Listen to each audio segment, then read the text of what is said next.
E uma das vantagens também, ou perigo, né, quando a gente prega expositivamente, é que quando chega no texto não dá para fugir dele, principalmente eu, né?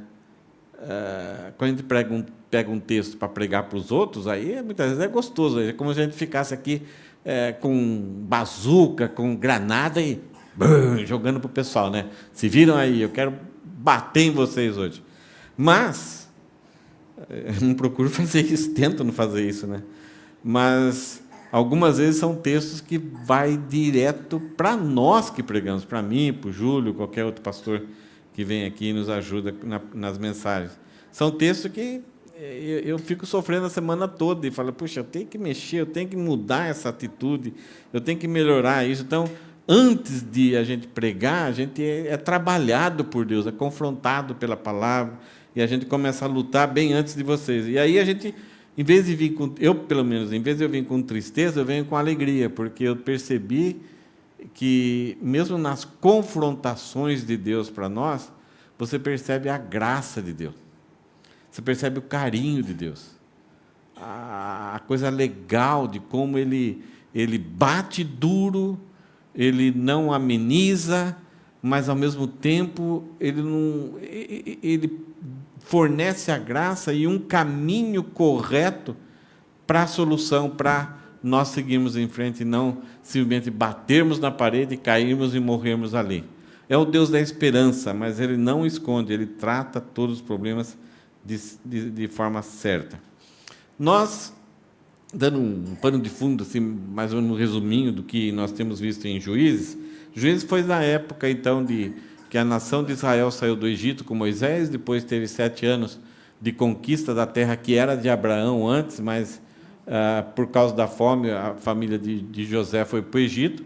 Depois de 400 anos começaram bem lá, mas ficaram escravos no Egito, aí voltaram, saíram da terra lá do Egito para a terra que era de Abraão, aonde inimigos vieram e invadiram a terra, que é chamada hoje terra da Palestina. Então Moisés chegou às portas ali da terra, mas Deus não permitiu que ele conquistasse aquela terra, e Moisés passou a liderança para Josué.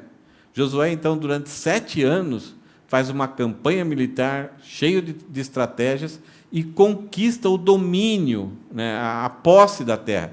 Mas agora, cada tribo, 12 tribos da nação de Israel, teria que possuir essas grandes fazendas e eliminar aqueles poceiros, aqueles inimigos que estavam dominando ali. Então, o domínio agora deveria ser de cada tribo. E algumas tribos fizeram muito bem, começaram muito bem, eles consultaram a Deus, mas gradativamente foram fazendo concessões, acharam que não precisava se esforçar tanto, e aí esses povos inimigos ficaram no meio deles e passaram a dar problemas para eles. Esses povos tinham uma religiosidade muito baixa, muito ruim, uma cultura ruim. Eles, por exemplo, nós temos aí o menininho da Audrey, do Candy, a gente gosta, eles estão no nosso meio brincando conosco.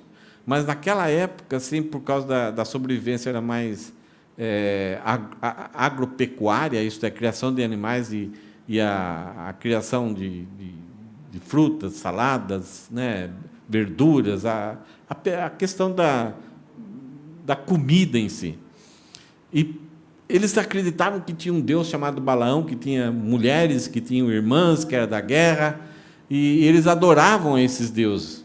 E para fazer com que esses deuses abençoassem a pecuária e a agricultura, teria que fazer atos religiosos aqui dos mais profanos, e tanto imorais, profanos, mas também um deles, que era o principal, era doar o seu primogênito, seu filho primogênito, numa carranca chamada carranca de Moloque, com fogo dentro, e você jogava o seu filho lá dentro, então, para cultuar esses deuses. Por isso que Deus não queria que a nação de Israel permitisse a presença desses povos, porque eles iam se contaminar. Mas como a nação de Israel não fez do jeito que Deus queria, esses inimigos passaram a aproveitar oportunidades. E a nação de Israel, que tinha todos os mandamentos, que tinha toda a orientação para viver uma vida saudável, pura, para gozar da presença de Deus, gozar das bênçãos de Deus, começou a olhar para aquelas festas dele, o jeitão de viver deles, e se atraíram, os jovens se atraíram. E começaram a ter relacionamento, numa boa, vamos conviver, para que a gente ficar tão distante, diferente? Chegou ao ponto dos pais darem as suas filhas em casamento e os jovens buscarem as moças lá, que eram muito mais, né, atraentes, mais assim, né, legalzinha, e aí casaram e começaram a se misturar. Eles ainda continuaram a seguir as orientações de Deus quanto à relação dos atos religiosos. Eles sacrificavam, eles faziam as festas, mas eles só estavam cumprindo os atos religiosos externos, mas eles esqueceram. Mesmo nessa demanda de ações religiosas, o texto bíblico fala que eles esqueceram, não sabiam nem por que estavam fazendo aquilo. E, ao mesmo tempo, iam lá junto com as outras religiões, misturaram. Isso se chama malgação ou sincretismo. É quando você junta as duas coisas para tirar vantagem, porque é gostoso, é bom, e aí a nação de Israel passava a ficar débil, passara a ficar fragilizada na sua espiritualidade. Perdia-se a moral, perdia-se a honra, e ao mesmo tempo era Deus que fazia com que esses povos que ficassem ali viesse, tomasse o domínio da nação de Israel. Então nós temos um período que eles são alguns ciclos, que a gente chama ciclos de falhas. Eles estavam em sossego, tudo bem, tudo tranquilo, confortável, tudo dá certo, plantava, colhia, comia, né? Plantava uma videira, colhia a uva, amassava a uva, fazia o vinho azedava e eles bebiam o vinho. Todo o ciclo da vida estava bom, normal, certinho, porque eles estavam diante de Deus. Mas, de repente, começavam a olhar, e aí aquela vida mais alegre dos povos ao redor os atraía, então vinha a safadeza. Então estava em período de sossego, vinha a safadeza. Se tornavam frágeis, tanto espiritualmente, e Deus, para os disciplinar, para os recuperar, para fazer eles lembrarem que Deus existia, que Deus tinha uma aliança com eles, Deus permitia e trazia esses povos inimigos para agora mandarem neles. Deus os chamou para eles serem livres. Agora eles querem servir os deuses desses povos, então eles vão servir esses povos também. Vão gastar toda a energia, todos os recursos, toda a vida, e vão servir esses povos. Esses povos vinham e dominavam, economicamente, politicamente, de forma opressora. E aí chegava um momento que eles clamavam a Deus. Eles se lembravam que tinha uma aliança boa com Deus, então eles se derramavam diante de Deus, eles clamavam a Deus, e Deus levantava alguém improvável. Alguém talvez que não tinha aquela fama, aquele status de uma pessoa que poderia ser um líder e levar a nação de Israel para a libertação. Primeiro foi Otoniel, o irmão de Caleb. Caleb era o cara.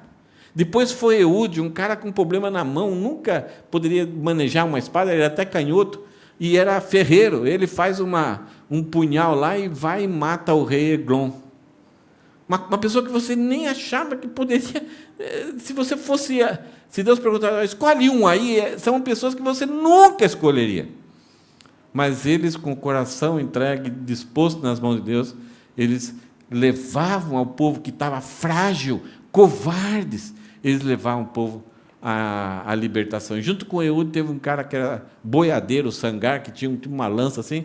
Enquanto Eude estava atacando de um lado, ele estava atacando do outro, e venceram. Então, era o período de sossego, safadeza, servidão, e eles suplicavam, Deus mandava um libertador. Depois do libertador, eles tinham um período de sossego. Passava-se aquela geração, gerava novos filhos, novas famílias. Essa nova geração de filhos esqueciam do Senhor. Faziam os rituais, estavam lá religiosamente cumprindo, mas também faziam as duas coisas, estavam lá e aqui. E esqueciam do Senhor. E novamente, então, estavam em sossego, novamente veio o período de safadeza, depois servidão, súplica, salvação, o Salvador, né, a salvação e o sossego. Você consegue repetir esses eventos? Vamos lá. Sossego, safadeza, servidão, súplica, salvação. E vinha sossego. Depois, safadeza. Depois, servidão. Depois, súplica. Depois, salvação. E depois vinha passava-se uma geração, vinha safadeza, a servidão, a súplica, a salvação, um libertador, um juiz, né? Então o livro de Juízes vai falar desses homens que libertaram e governaram um pouco a nação. Não tinha rei. E depois vinha o sossego. Se eu falar várias vezes, você vai, cansei. São 7 vezes. 7 ciclos de falhas. Ainda bem que ciclos de falhas não acontecem na nossa vida. Isso é, você erra, clama a Deus, você sofre alguma consequência, daí você clama a Deus para sair daquele, você se lembra de Deus, daí Deus dá uma libertação, você aprende a lição, você tem um período de sossego, aí você nunca mais volta a ter um ciclo de falha. É assim? Se tem uma coisa que nos acompanha, são ciclos de falhas. A gente pode até mudar cosmeticamente o ciclo, de uma forma diferente. Podemos até espiritualizar. Nós somos espertos nisso. Mas o ciclo está ali. Só muda um pouquinho a cara. E aqui, olha só. O povo caiu, Otoniel libertou. O povo clamou a Deus, Deus mandou um libertador. O povo caiu, clamaram a Deus, Deus mandou Eude e Sangar. O povo caiu e ficaram anestesiados, amortecidos. E Deus teve que chacoalhar uma mulher que julgava as causas do povo debaixo de uma árvore, Débora. E Débora teve que chacoalhar Baraque e mais algumas pessoas. E algumas tribos foram tão impactadas. Deus está querendo que a gente faça alguma coisa. E eles se dispuseram. Outras tribos não, nem quiseram. Não estou nem aí. Vou ficar no meu canto. Para que ter problema? E aí alguns falaram assim, mas Débora, Baraque, vocês vão lutar contra Císara, ele tem 900 cavalos, carros de ferro, é impossível. Enquanto alguns falavam, não estou nem aí para participarem, Débora falou, eu não estou nem aí, Deus está conosco. E aí, quando Císara, naquele lamaçal que Deus mandou uma chuva, veio, derrubou lá toda a água ali, criou num ribeirinho que era quase seco, de repente Deus manda uma água, aquilo lá ficou lameado, empoçado, barro para tudo quanto é lado, e cavalo com carros de guerra não se dão bem com essa mistura. E aí Císara viu que estava perdendo a guerra, se mandou e vai encontrar com uma mulher chamada Jael. Ela finca, quando ele pede água, ela dá leite para ele dorme, ela cobre ele, e ela pega um martelo de bater na estaca da tenda, pega um pedaço de madeira, uma estaca assim, coloca aqui na fronte, bate, fura e finca até na terra. Você fala, uma mulher tão cruel, e ela que levou toda a honra desse momento aí, dessa libertação. Que Císara, nós vemos no final do canto de Débora, era um abusador. O seu exército, quando conquistava, abusava das mulheres. E eles se vangloriavam disso. Então, Jael, talvez, ela se sentiu empática com todos os povos que sofriam a maldade desse cara, esse orgulho desse cara. Então, hoje nós vamos trabalhar com essa ideia, que é um pouquinho diferente dessa sequência que a gente viu até agora. A gente vai ver que o remorso produz uma resposta cáustica de Deus. O Fabiano não está aqui, né? Ele gosta dessas palavras assim.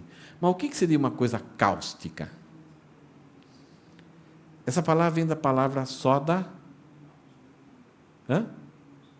Soda cáustica. Eu não entendo muito disso, mas o que eu me lembro que soda cáustica era alguma coisa para tirar aquela sujeira brava, é isso mesmo? Né? E eu me lembro que quando eu não falo que quando eu era pequeno, mas quando eu era menor de idade, a minha avó usava num tacho com gordura, eu acho que era isso que ela fazia, com gordura de porco, alguma coisa, misturava soda cáustica para fazer sabão. É isso mesmo, estou certo?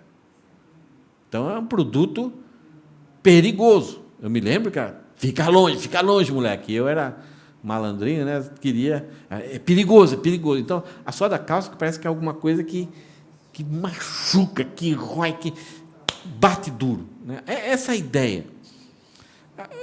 Eu vou parar por aqui, não vou explicar muito, mas a gente vai entrar na história do libertador Gideão. Mas eu vou pegar só 10 versículos hoje, porque mudou aqui nesse capítulo alguma coisa que estava acontecendo. Sossego, safadeza, servidão, súplica, salvação. Vocês vão perceber. Mudou um pouquinho essa ordem. E não foi por causa dos homens, foi mais por causa de Deus. Então, a ideia é que o remorso produz resposta cáustica de Deus. Porque a súplica, ela vinha por causa de arrependimento. Mas aqui, vamos encontrar o ciclo, mas não vamos encontrar arrependimento. Vai ser um momento da maior a maior dificuldade que a nação de Israel já tinha passado. Veja aqui, versículo 1. Os filhos de Israel fizeram o que era mal aos olhos do Senhor. Estavam em sossego, buscaram sarna para se coçar. Né? A gente fala isso, né? Está tranquilo, está tranquilo. Ah, está tão bom, deixa eu buscar uma sarna para me coçar. Eu não sei quem inventou essa expressão, mas eu que já vi cachorro com sarna, dá dó. Fica lá se coçando, dói e machuca, e ele sabe que está machucando, mas continua. Então o povo de Israel estava bem. Mas sabe aquele negócio, aquele faniquito? Eles arrumavam encrenca para a cabeça.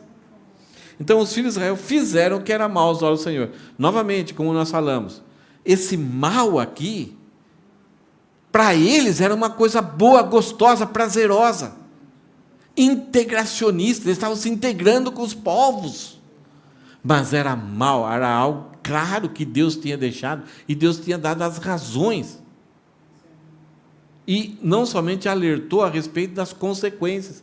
Veja lá um dia que você quiser chegar e ver isso, veja Deuteronômio capítulo 28, Deus deixou tudo claro. Então, esse mal aos olhos do Senhor, é aos olhos do Senhor, mas para eles, que legal, e dava certo, portas se abriam, conchavos, resultados iniciais muito bons.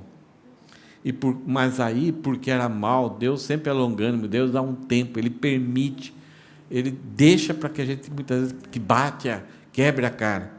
E aí o Senhor, e por isso, por causa disso, o Senhor os entregou nas mãos dos midianitas durante 7 anos. Deus tem uma aliança com a nação de Israel, uma aliança de fidelidade. Deus vai produzir o caráter no seu povo. E quando a nação de Israel ficava frágil por causa da sua desobediência ou fracasso, nada acontecia se Deus não permitisse, se Deus não entregasse. Nós vemos no capítulo 1 de Daniel, que o povo estava num processo de bem tempo depois, constantemente abandonar a Deus e cultuar aos outros deuses, que Nabucodonosor, que estava conquistando tudo, ele vem, e o capítulo 1 de Daniel fala assim, Deus entregou Israel nas mãos de Nabucodonosor. Um tempo antes, a Assíria estava conquistando tudo. O rei era imbatível, aonde ele chegava, ele devastava e tomava tudo o que ele queria. Tiglat-Pileser.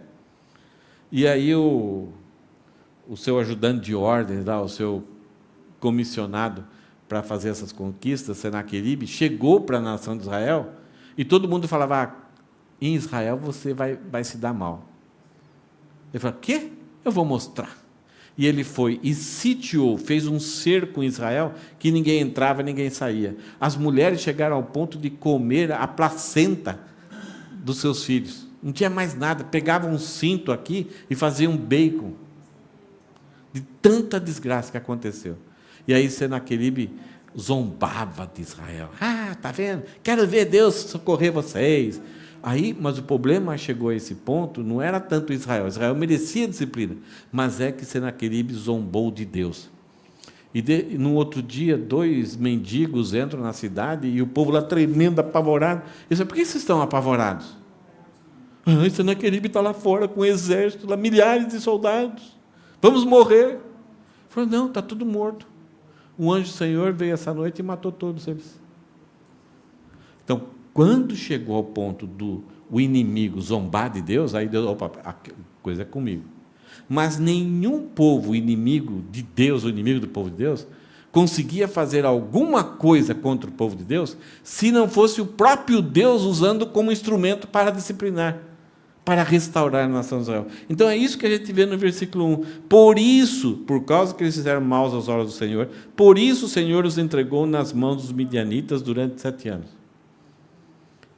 Isso aqui me deu um alerta, porque algumas vezes eu oro, Senhor, me livra, me protege. Deus falou, mas é eu que estou mandando. É eu que mandei esse problema para você, para ver se você acorda, se você volta para mim e abandona esse erro. O inimigo, eu chego, Deus, o inimigo está me perseguindo. Não, sou eu que estou atrás de você. Sou eu que estou produzindo esse incômodo. Por quê? Deus nunca vai ficar satisfeito por muito tempo enquanto a gente está vivendo uma vida de pecado. Se a gente está dando tudo certo, está dando prazer, está dando alegria, e a gente está... Deus não deixa, Deus não quer. Porque nós vamos trocar a vida de prazer, de alegria, por aquilo que não é Deus. Aquilo vai se tornar o nosso ídolo, o nosso Deus. Nós vamos depender daquilo. E Deus não tem satisfação nenhuma. Então, Ele mesmo se torna opressor. Ele vem, ou Ele permite que alguém faça isso conosco, ou Ele mesmo vai agir contra nós, para que a gente... E sabe, a coisa começa a ficar complicada. E a gente... o livro de Provérbios fala que isso é um laço, cair no pecado, se atrair pela quirera, pelo alpiste, pelo milho, e, de graça, que legal, não vou precisar trabalhar, prazer, alegria, sustento. Mas depois é um laço, é uma arapuca, ela te prende, você tenta sair, não consegue, e aí muitas vezes você perde anos e tempo só se recuperando. Você volta para o Senhor, mas muitas vezes Deus permite as consequências para a gente aprender de vez, para não entrar nos ciclos de falhas. E o texto aqui fala que o Senhor os entregou nas mãos dos midianitas durante 7 anos. Midianitas, eles são descendentes depois que Sara, a esposa de Abraão, morreu, Sara casou com uma concubina, uma mulher que servia a ele, chamada Quetura. E ela então teve um filho, os midianitas, que gerou esse povo, e foi um povo que sempre está lá na cola de Israel. Então até Abraão falou, olha, você vai morar longe de Isaac, porque Isaac é filho da promessa. Então, já que você cria problema, você mora longe, mas ele sempre estava ao redor, sempre trazendo problemas, sempre complicando a vida do povo de Israel. A própria Abraão gerou esse povo. Nós vimos até agora várias opressões, várias servidão, 40 anos, 8 anos. E aqui a servidão é a menor que teve. 7 anos. Tempo pouco. 7 anos. Não é você servir ou ser oprimido por outro povo 40, 8, 12, 15, 20. É triste. Muitas vezes 40 anos é a vida de uma pessoa. Mas aqui foi 7 anos. Então, 7 anos, né? O que é isso? Só que foi a pior. A mais difícil, a mais complicada, que deixou até legado para quando o autor está escrevendo esse livro, bem um tempo depois, ele fala, olha, essas coisas existem até hoje, por causa da situação em que eles viveram. Versículo 2, a opressão foi curta e cáustica, isto machucou mesmo. Os midianitas prevaleceram contra Israel, porque eles ficaram... abandonaram a Deus, passaram a esquecer-se de Deus. Então os midianitas, o povo inimigo, veio e prevaleceu. A história foi mais forte, dominou facilmente. Por quê? O povo de Israel, por estar em pecado, se tornou frágil e não tinham mais Deus como companhia. Principalmente nas guerras, tinha um camarada que surgia de vez em quando lá, que o povo dizia, olha, eu vi o anjo do Senhor. Sabe quem que era o anjo do Senhor que guerreava algumas guerras da nação de Israel? A Bíblia não deixa claro isso, mas a maior parte das pessoas creem que era o próprio Jesus pré-encarnado. Estava lutando ao lado da nação de Israel. Quando o povo estava em pecado, além de Deus mandar o inimigo, ele não lutava junto com eles. O Júlio joga futebol, não sei o quê. A Cristina joga ainda vôlei? Joga ainda? Oxa. Mas tem alguns momentos que você vai jogar, brincar assim, e vem alguém do seu lado. Sabe aquele cara bom, aquele levantador bom, né? O cara de defesa, aquele goleirão. Assim, é hoje.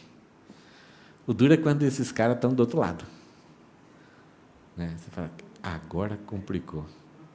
Aqui a nação de Israel se tornava frágil por causa do pecado, além de o próprio Deus convocar um time forte contra eles, o próprio Deus não ia lutar por eles. E ainda mais, ia torcer para que eles fracassassem e reconhecessem rápido o fracasso. O problema é que durante esses 7 anos, o povo, olha só, 7 anos, uma opressão terrível, e a nação de Israel não reconhecia.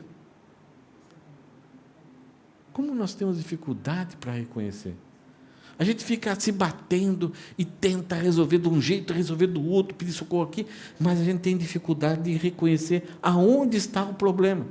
E olha só, e por causa dos midianitas, os filhos de Israel fizeram para si as covas que estão nos montes. Fizeram covas. Vocês vão entender por quê. Nos outros povos, que nem Eglon, Eude tinha que ir lá até o rei Eglon para pagar imposto, pagar tributo.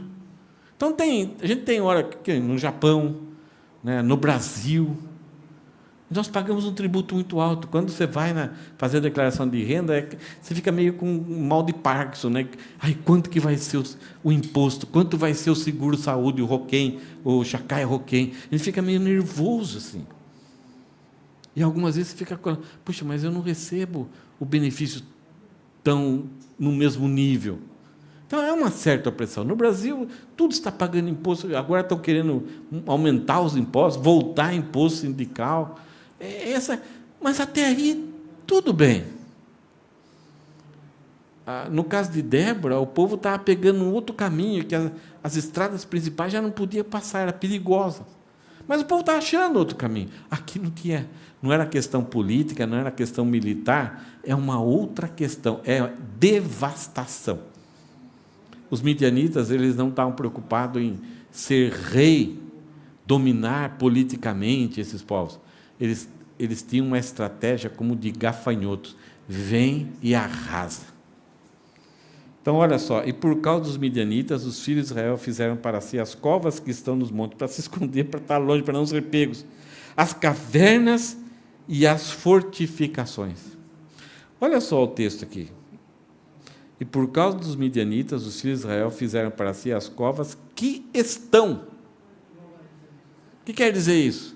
Que quando esse autor escreveu, mais ou menos da época aqui, 400, 500 anos depois, ele falou, os midianitas cavaram nos montes as covas, ele apontou, estava lá ainda. Ficou um marco na história. Marcos são em coisas importantes.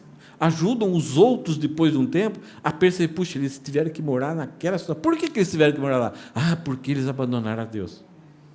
Marcos, não que a gente deve fazer idolatria, mas quando você passa alguma fase na sua vida difícil, tenta pegar um objeto assim, fazer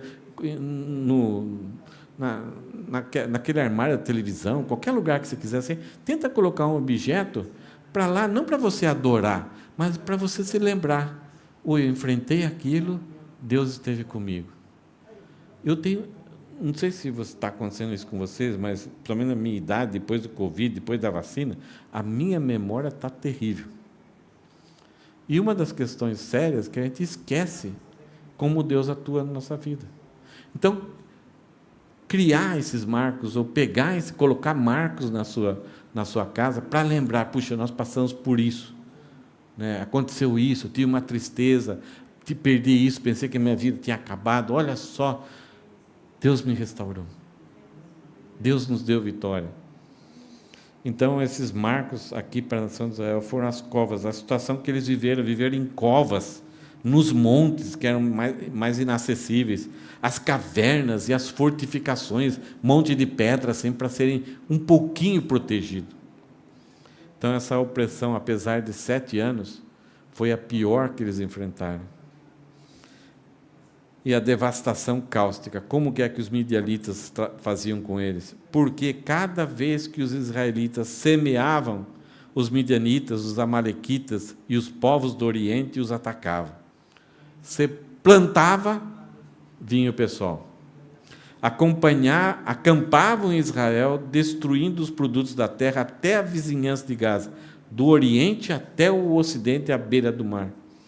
E não deixava Israel sustento algum, nem ovelhas, nem boi, nem jumentos. É 7 anos. Mas 7 anos. Na época de plantar, você plantava, eles vinham e devastavam.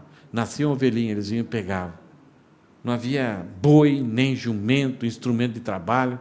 Tudo era tomado, sem pedir licença. Perde-se a esperança. Para que viver desse jeito? Era um povo nômade. Os midianitas eram um povo nômade. É aquele povo assim, tipo... Não vou dizer isso, eu não entendo muito sobre isso, mas tipo cigano. Eles vêm, acampam aqui, tudo que tiver ao redor eles vão tomar posse, eles vão devastar. É a ideia do gafanhoto. Vem em nuvens e pela quantidade, depois que passam, não sobra nada. Então, esse foi o povo que veio para disciplinar a nação de Israel. Aí vai explicar como que era essa destruição e essa debilitação, deixava totalmente fraco a nação de Israel. Pois vinham com o seu gado e as suas tendas como uma nuvem de gafanhotos. Eram tantos que não se podiam contar, nem a eles, nem aos seus camelos. No Antigo Testamento, em Gênesis, fala de camelos, mas como animais. Aqui é a primeira vez que vai falar que camelos estão sendo usados como animais domésticos, no sentido assim de serem usados para carregar alguma coisa, para fabricar alguma coisa ou produzir alguma tarefa produtiva. Antes os camelos eram simplesmente animais, não era de transporte, não era de nada. E camelos são animais bons para esse tipo de terreno, sem água, né, com muito calor. Então, eles eram tantos que não se podiam contar, nem a eles, nem aos seus camelos, e entravam na terra para destruir. Não tinha objetivo, vamos conquistar, vamos estabelecer o nosso reino aqui. Não, eles estavam aqui. Muitos indígenas no Brasil, eles são assim, eles vão para um lugar, eles não plantam. O índio não gosta de plantar, eles vão e tiram tudo que aquela terra pode dar para eles. Principalmente o peixe, nada que eles podem produzir por si mesmos. Acabou, está difícil ali, acabou as frutas, ok, eles pegam, mudam para outro lugar. Então, são povos nômades com o objetivo assim, de depredar, de acabar, de destruir tudo que tem de recursos naturais. Assim, Israel ficou muito debilitado com a presença dos midianitas. Fome. Aqui não era uma revolução política, lutar contra o governo. Lutar como? Eles não possuíam, mas só que acabavam com tudo que era necessário para a vida. Então os filhos de Israel clamaram ao Senhor. Depois de 7 anos, eles olham para aquela situação e eles vão lá e buscam a Deus. Talvez buscaram várias outras estratégias. Vamos tentar fazer isso, vamos tentar fazer aquilo, vamos tentar fazer aquilo. Vamos ali clamar aquele Deus, vamos fazer uma fitinha na mão aqui, talvez, né, buscar todo tipo de mandinga que os povos faziam para ver se resolvia. Mas, esquecemos, tem Deus, vamos clamar para Ele. É uma coisa que Deus quer. Deus, o processo aqui que é Deus que os entregou, já fazia 7 anos, eles não esqueceram, não se lembraram, e a coisa está indo, E aí Deus queria que eles recordassem, se arrependessem, voltassem a mente para Deus, e Deus os libertasse com um juiz, e aí esse juiz seria orientador por um certo tempo, depois esse juiz morria, a nova geração normalmente voltava atrás com Deus. Mas aqui esse texto, versículo 6, fala que Israel ficou muito debilitado, então quando chegou ao ponto que não dava mais, fraqueza, fome, doenças, crianças sendo criadas naquele jeito, e a nação de Israel sabia como Deus tinha sido bom por todo o passado. Então os filhos de Israel clamaram ao Senhor. Clamar é quando você chega ao ponto em que você não vê nenhuma esperança mais, e aquele grito, ele surge de dentro, que não sai nem palavras. Clamar é um estado de alma em que o seu ser como um todo se desespera, e você grunhe, é dor no corpo. O clamor não é palavras bonitas e com entonações bonitas, é o mais profundo do sofrimento. Não tem palavras. Davi, ele fala que várias etapas ele clamou ao Senhor, e quando você vai ver, ele está querendo dizer, olha, eu entrei num desespero que Deus tinha que traduzir o que eu estava sentindo, porque só Deus conseguia entender, porque qualquer outra pessoa não ia entender. Você já passou por isso? Que você nem sabe o que falar, mas você se dirige a Deus com aquele sofrimento, o foco é que Deus ouça, e tenha certeza, Deus ouve. E Paulo fala que Deus intercede por nós com gemidos inexprimíveis. É mais ou menos quando acontece a situação. Quando que não dá mais para enrolar a Deus com as nossas palavras bonitas, com as nossas frases, com as nossas entonações de voz, com o nosso choro. É muito mais do que isso. É algo que vem lá de dentro. Nós somos pessoas que seguramos. Nós temos controle. O clamor é quando você perde o seu controle. Versículo 7. A resposta cáustica de Deus. Estão acompanhando? Estavam em sossego, veio a safadeza, veio a servidão, ficaram debilitados, 7 anos somente, mas no nível totalmente exagerado, ficaram debilitados. Então, clamaram ao Senhor.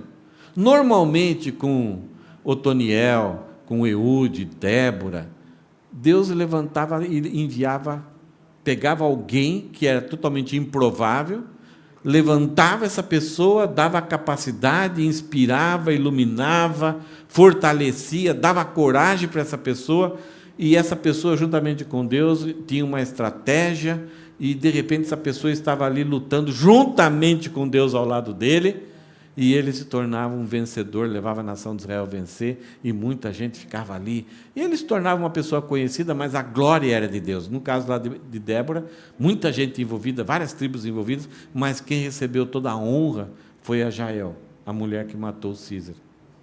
Então normalmente era assim, sossego, safadeza, servidão, súplica e um juiz.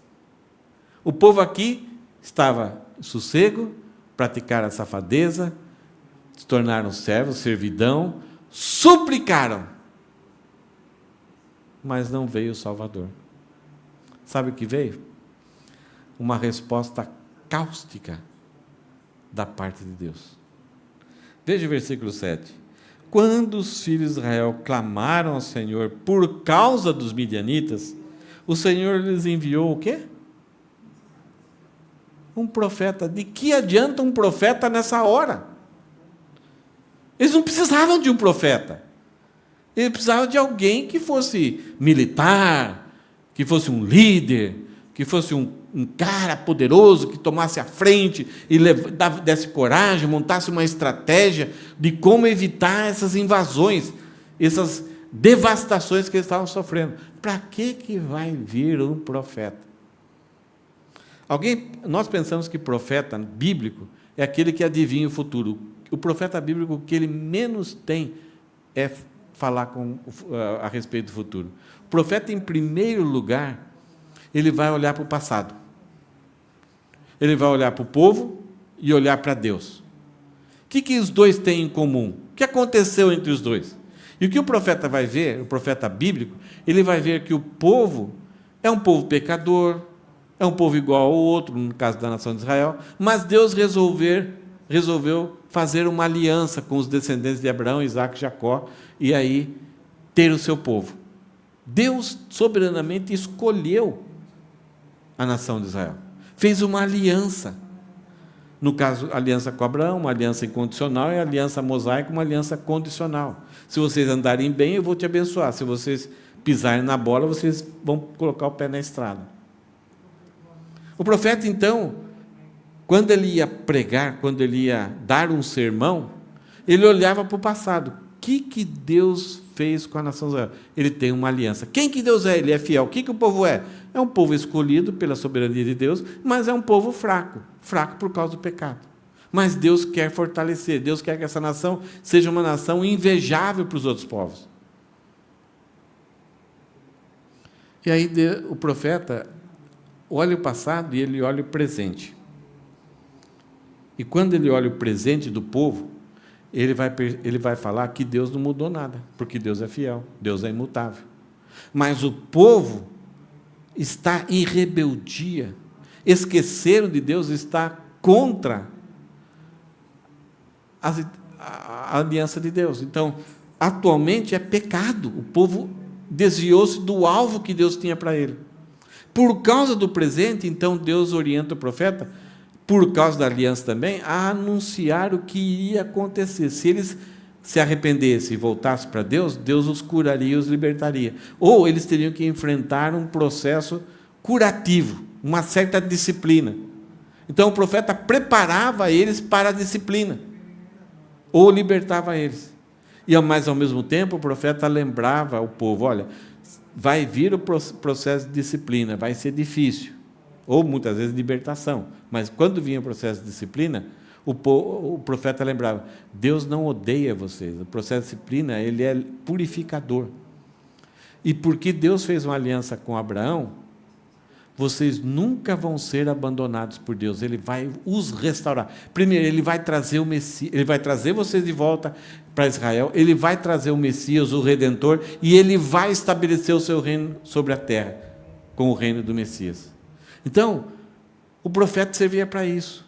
E as formas como ia acontecer essa redenção da nação de Israel, é que em alguns momentos tinha algum aspecto ainda não revelado, alguma coisa que era meio futurista. Tipo, o profeta, depois de falar tudo isso, ele falava: olha, o Messias nascerá em Belém, será chamado Nazareno, virá do Egito. Então, eram algumas coisas que Deus não tinha revelado ainda, mas Deus coloca nesse processo de lembrar a nação de Israel, para que a nação de Israel lembrasse disso, para que quando acontecesse, eles percebessem: Deus é fiel. Se Deus é fiel até na disciplina, Ele será fiel em nos abençoar, nos restaurar, porque Ele tem uma aliança incondicional, Ele é fiel a si mesmo. Então, em vez de um libertador tipo Eude, Sangar, Otoniel, Débora, Baraque, Jael, quem que vem é um profeta. E profeta fala, profeta prega, profeta dá sermão. Né? E vocês são pais, uma das coisas que nossos filhos menos gostam é de sermão. Quando a gente chega, vem aqui, e a gente muitas vezes estão lá, aí eles falam: me ouça, repita o que eu falei, porque tem que ter um sermão. E olha o que o profeta disse: assim diz o Senhor Deus de Israel. O profeta é a palavra pró é no lugar de, feta é aquele que fala. Então o profeta, ele não fala de si mesmo, ele é iluminado por Deus, ele Deus trabalha na mente dele para que ele enxergue a vontade de Deus, Deus revela para ele e comunica para ele o que ele deve falar. Ele é um porta-voz.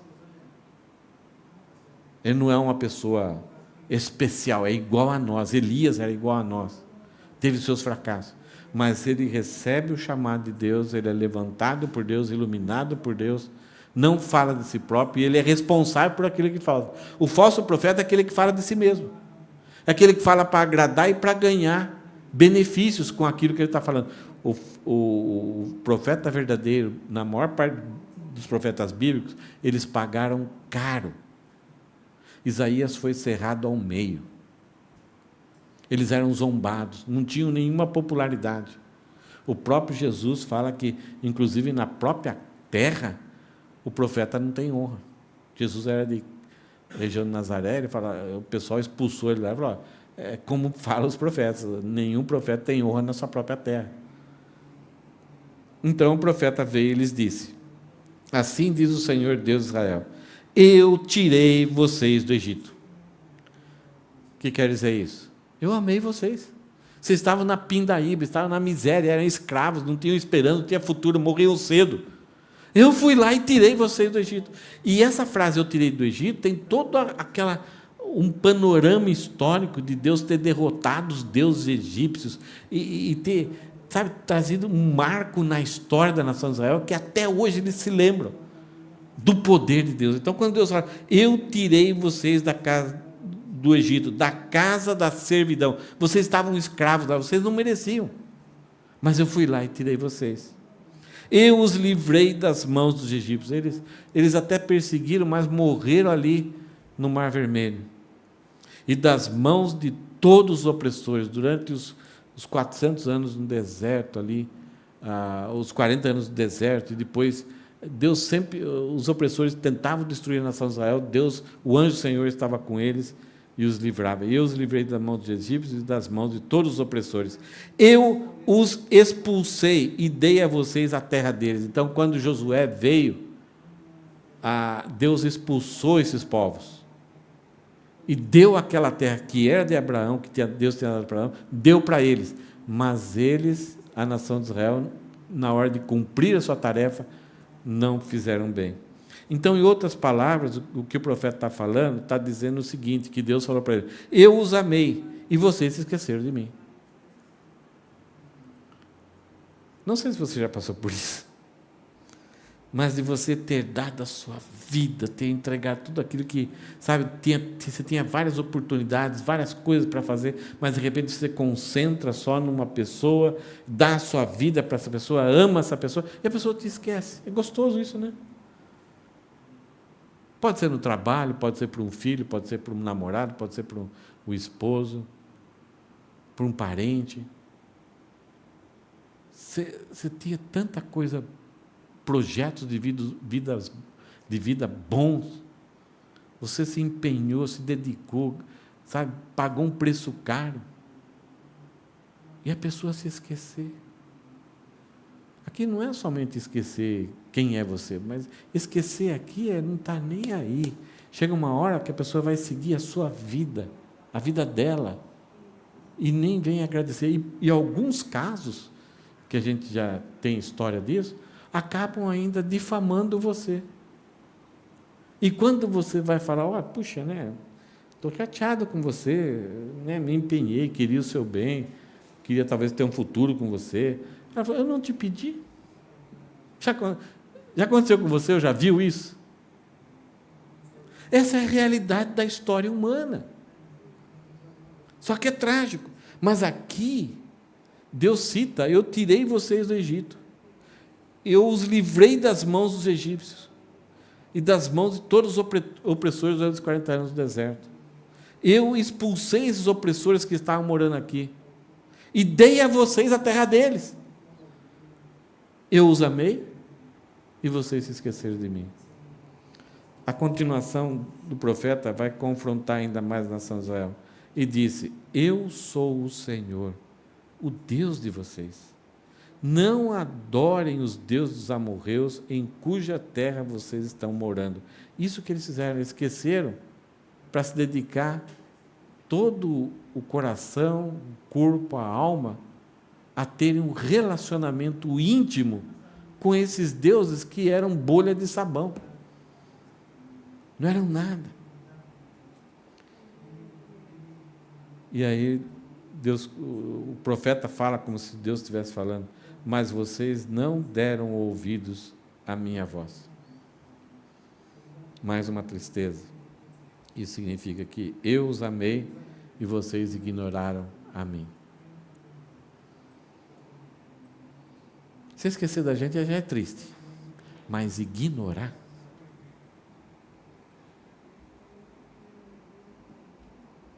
Eu já levei bronca de algumas pessoas, principalmente de uma pessoa que eu me lembro. Tinha uma pessoa que tinha uma boa amizade, só que o meu óculos estava muito ruim, eu não enxergava muito. E num shopping estava com uma família, estava batendo papo, e essa pessoa mandou uma bronca para mim. Poxa, não precisava me ignorar. Eu falei, hã? A pessoa estava furiosa, porque eu ignorei ela. Eu falei, como? Não estou entendendo nada. Não, lá no shopping, você estava lá com seus amigos, passei perto de você, você virou a cara.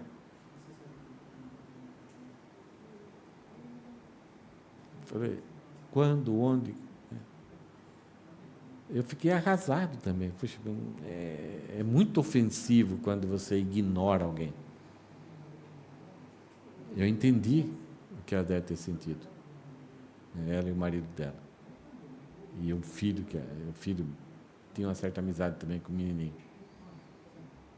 É duro quando você parece que tem aquela afinidade, aquela intimidade, se alegra quando está junto, e de repente num shopping passa do lado. É isso que a nação de Israel estava fazendo com Deus. Além de esquecerem, quando Deus vinha, eles ignoravam. Estavam nem aí. O que está acontecendo aqui? Esse ciclo é diferente, porque os ciclos até agora que aconteciam, que eram sossego, safadeza, servidão, súplica e salvação, aqui aconteceu a súplica, mas não houve salvação. Houve uma confrontação. Por quê? Olha só, Aline, volta aí, versículo 7. Quando os filhos de Israel clamaram ao Senhor por causa dos midianitas, o que isso quer dizer? Qual que era o problema que a nação de Israel achava que estava acontecendo? O problema é as dificuldades. Aqui, em outras palavras, Deus, o Senhor não está percebendo que esses povos estão fazendo a gente sofrer?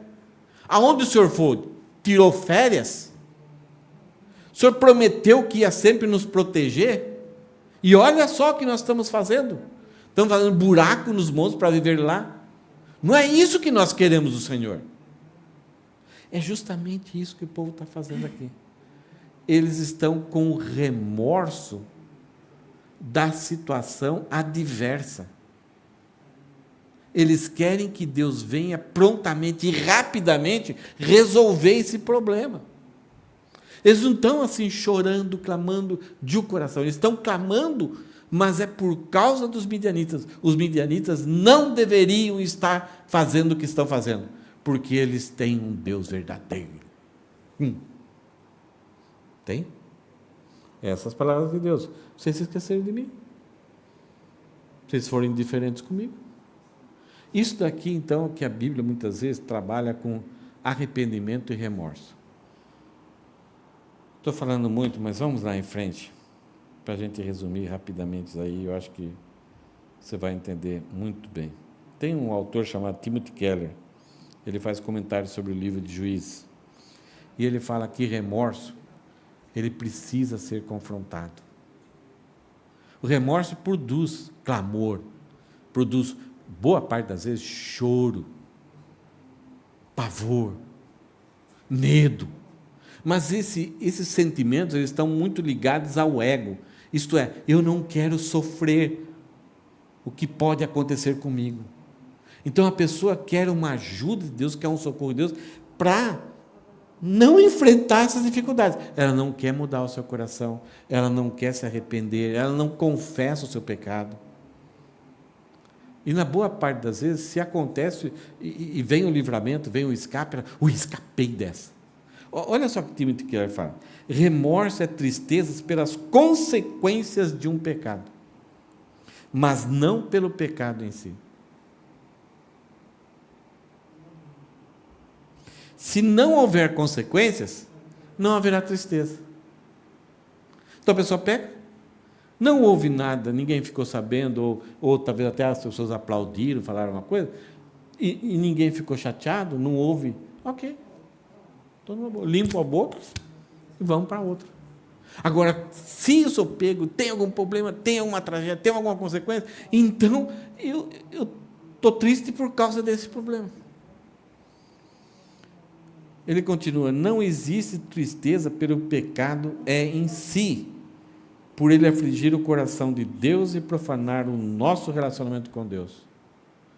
Então, o remorso, quando ele acontece, não existe uma tristeza porque, puxa, eu pequei, como eu sou, como que eu fui fazer uma besteira dessa, e principalmente, o que eu fiz é mais uma soma daquilo que Cristo sofreu pelo pecado. E meu relacionamento com Deus está abalado por isso. Eu não consigo chegar diante de Deus com a cabeça erguida. Não existe tristeza por isso, não. E até a gente continua fazendo os rituais, orando, lendo a Bíblia, cantando, como se nada tivesse acontecendo, publicando frases de efeitos assim no Facebook a respeito de Deus, como Ele é bom, porque se não há consequências, não há tristeza, a vida continua a mesma e continua, fazendo tudo que é legal de Deus. O foco do remorso é todo horizontal, é do mundo, tem a ver com as coisas do mundo, e nem um pouco vertical, eu e Deus, interessado no modo como o pecado afeta nosso relacionamento a Deus. O remorso, ele não está interessado se o meu relacionamento com Deus foi afetado.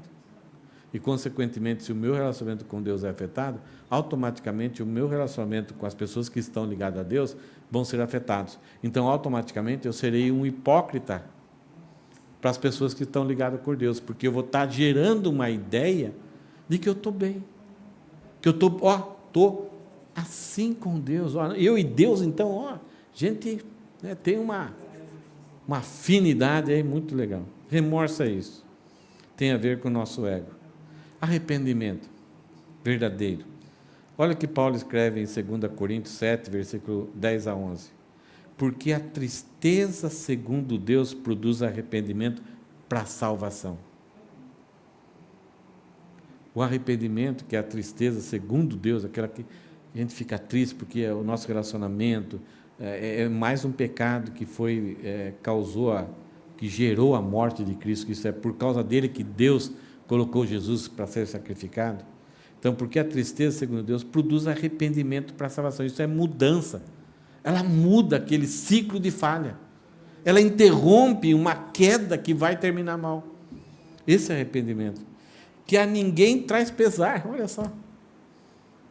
O arrependimento não traz para ninguém pesar. Então, nem para mim. Porque no momento que há um verdadeiro arrependimento, eu vou desfrutar da graça de Deus, eu vou sentir que o Espírito Santo vem e renova aquela alegria. Se tem um cara que é especialista nisso, em tentar esconder o pecado e ter remorso, e pagou 9 meses de vida miserável, foi o rei Davi. Tentando encobrir, era um remorso, não conseguia mais compor as músicas inéditas dele. Mas na hora que um baixinho profeta chegou para ele, contou uma historinha de ovelhas, e no final, você é o cara. Aí, o que fala o texto? Davi foi e confessou o seu pecado.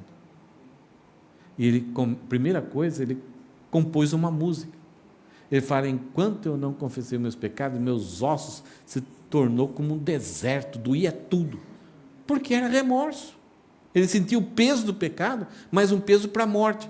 Mas na hora que ele foi confrontado, ele teve um arrependimento verdadeiro, ele percebeu que o problema era entre ele e Deus, o próprio Deus o libertou daquele peso. Ele se arrependeu, ele teve uma mudança, voltou. E aí, imediatamente, ele voltou a produzir uma música, que nos traz ensinamento até hoje. Porque a tristeza, segundo Deus, produz arrependimento para a salvação, que a ninguém traz pesar. Mas a tristeza do mundo produz morte. Olha o exemplo de Judas. Judas traiu Jesus, depois ele teve um remorso. O que aconteceu com ele? Um livro fala que ele se enforcou. O outro livro fala que ele caiu no precipício e se despedaçou até as entranhas se aparecerem. Por que essa diferença? Alguns estudiosos falam que Judas se enforcou e nem a corda aguentou ele, e aí, então ele caiu no meio das pedras e se despedaçou. E foi comprado o campo que é chamado a Céldama, acho que é isso, que é a ideia de nome campo de sangue. Traz morte. Quando a gente tenta buscar o remorso, não é vantagem nenhuma. O arrependimento traz salvação, não traz pesar, nos livra até das consequências maiores. Aí Paulo está escrevendo isso aqui porque havia um problema na igreja de Corinto. E a igreja não queria tratar o problema. Mas quando Paulo exorta, eles tratam o problema. E aí Paulo fala, ok, está tudo certo então agora. Agora até essa pessoa que não é mais obstinada, voltou para Deus, recebo ele. Agora não tem mais pesar. Vamos para que Satanás não tenha poder. Satanás produza divisões, encrenca, ou traga algum problema maior sobre a vida do cara. Traz ele para a proteção da igreja. E aí Paulo fala então por causa disso, vejam quanto cuidado produziu em vocês o fato de serem entristecidos segundo Deus. Isto é, quando eles entenderam que estavam errados, eles se entristeceram, e ao mesmo tempo se entristeceram, eles tiveram cuidado. Como nós podemos resolver isso? A igreja de Corinto se dispôs nas mãos de Deus para voltar para trás do jeito que Deus queria. E Paulo fala, que defesa, isto é, vocês se defenderam no sentido assim de mostrar a realidade do pecado. Que indignação, vocês se indignaram. Puxa, como nós pudemos estar daquele jeito? Que idiota eu sou. Não culpou a ninguém.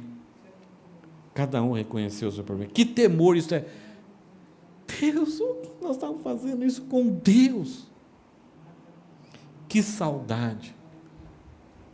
Que zelo. Fizeram tudo no capricho.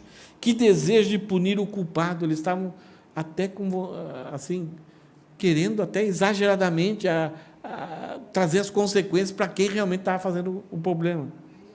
Em tudo vocês se mostraram inocentes nesse assunto. A igreja estava enrolada num problema, achando que, vamos continuar com esse problema, porque é o amor. E aí, quando Paulo confronta, eles foram lá e, puxa, nós estamos errados, resolveram. E Paulo tinha saudades deles, porque eles obedeceram, eles se arrependeram. Estavam vivendo uma vida que nem remorso tinham. Se vangloriavam de viverem em amor profundo uns com os outros, aceitando o pecado. Mas eles evitaram o remorso, eles foram para o arrependimento.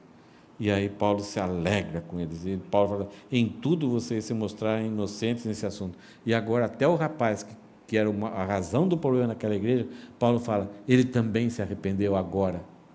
Traz ele de volta. Uma reflexão para a gente terminar. Se eu continuo caindo na mesma cova espiritual, e minhas quedas não diminuem em número ou intensidade, talvez eu esteja sentindo remorso e não arrependimento.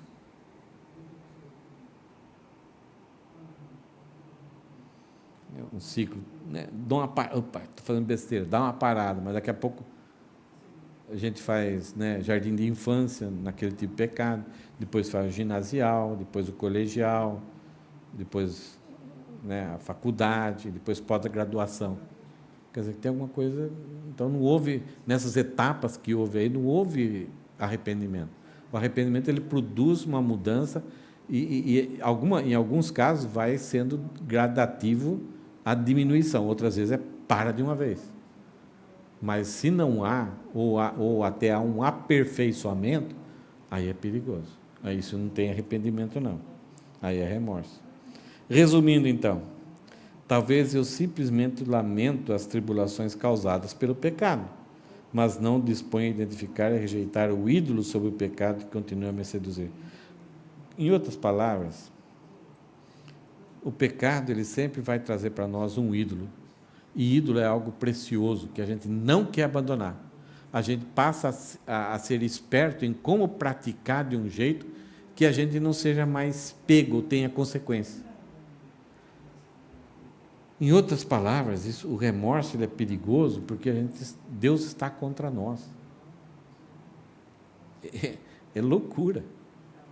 Agora, o arrependimento, Deus está conosco. Ele é o mais interessado em que o passado seja coberto pela graça, nos fortalecer, nos recuperar, nos restaurar, nos colocar em pé, nos fortalecer e sabe o que mais? Nos tornar exemplos para outras pessoas. Para nós podermos ser bênçãos nas outras pessoas por aquilo que nós aprendemos com os nossos desvios, com a nossa idolatria. E a gente acaba abençoando outras pessoas.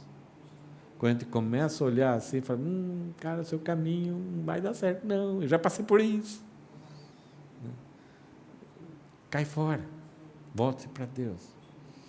Talvez eu simplesmente lamento as tribulações causadas pelo pecado, mas não me disponho a identificar e rejeitar o ídolo sobre o pecado que continua a me seduzir. Ídolo do coração nem sempre é uma estátua de uma divindade. Ídolo, muitas vezes, pode ser alguma coisa inocente, útil, boa, vantajosa, mas, de repente, aquilo começa a tomar conta, a gente começa a devotar tanto valor àquilo, que a gente chega a um ponto de dizer, a minha alegria está nisso, a minha satisfação está nisso, o meu significado está nisso, a minha segurança está nisso, e ninguém pode tomar de mim. E aí Deus, mas está no meu lugar. Quem deve estar nesse trono do seu coração deve ser eu. Não, Deus, fica aí. Aqui nem, deixa eu comigo. Ídolo é isso. É quando a gente coloca outra coisa que até começou como sendo uma coisa boa, no lugar do reinado, do senhorio de Deus na minha vida. O remorso, então, produz o quê? Uma resposta cáustica de Deus. O povo precisava aprender que aquele clamor era por causa dos midianitas, não por causa do arrependimento. A história não termina aqui. A história continua. Então, nos próximos domingos, teremos os próximos capítulos, em que Deus vai escolher um camarada que achava que era fraco, mas estava escondido, porque os midianitas não deixavam, fazendo vinho, colhendo, usando a agricultura lá escondido, né? Ele malhando o trigo num lagar. Lagar é o lugar onde prensava as uvas. Então o pessoal falava, ninguém seria louco de fazer isso. Ele era louco, ele foi fazer. E a história de Gideão é muito interessante. E os pontos altos de Gideão é quando Deus chama ele e ele fala, não tem nada a ver, não é comigo. Aí Deus fala, então faz um teste comigo. Aí Gideão, então, pede para que, no outro dia de manhã, tenha uma lã lá fora da tenda, e se a terra estiver seca e a lã molhada, então isso significava que Deus queria que ele fosse. No outro dia, ao contrário, né? A terra molhada e a lã seca. Não me lembro da ordem de sequência aí, e encheu até uma taça tal. Aí toda vez Gideão ia lá e torcia, né, e a lã ou estava molhada ou estava seca. Se eu fosse Deus, eu ia fazer o seguinte, eu ia torcer o pescoço de Gideão. Porque se Deus está falando, obedece. Não precisa ficar provando. Então Gideão é igualzinho a nós. Então, se Deus falou no seu coração, está falando no seu coração, obedece. E aí, mesmo assim, Gideão, com a força do Senhor, com a inteligência que Deus vai dar para ele vai libertar esse povo, que no início teve remorso, mas depois se arrependeu. Então Deus deve estar falando no seu coração.